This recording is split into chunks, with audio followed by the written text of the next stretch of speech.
Shifting our focus now to late-breaking news from the Middle East. Israel is striking Iran tonight. It's in retaliation for Iran's attack earlier this month when Tehran launched 180 ballistic missiles at Israel. Nick Schifrin is following this breaking news. Nick, what are you hearing from your sources?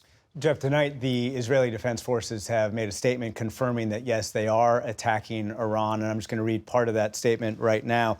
In response to months of continuous attacks from the regime in Iran against the state of Israel, right now the Israel Defense Forces is conducting precise strikes on military targets in Iran. The regime in Iran and its proxies in the region have been relentlessly attacking Israel since October the 7th on 7 fronts, including direct attacks from Iranian soil. Now, to keep that up for 1 second, I want to focus on one word: military targets in Iran. That has been the source of the debate, of the discussion, negotiations perhaps between the Israeli government and the U.S. government.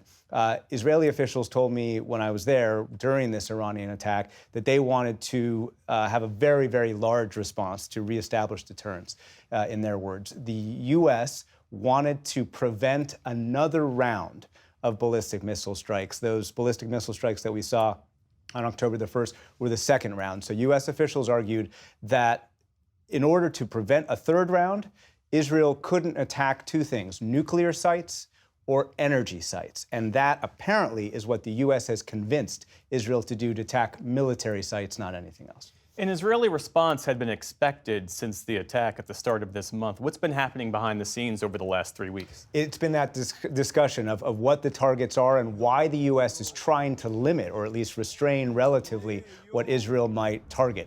That said, Jeff, military targets could be a lot. There are hundreds of military targets all over Iran, and so we don't know any specifics about this Israeli strike yet. And I will add that Israeli officials are worried that Iran will respond again to this, and they do warn me that if Iran responds to this one, then some of those limits might be removed.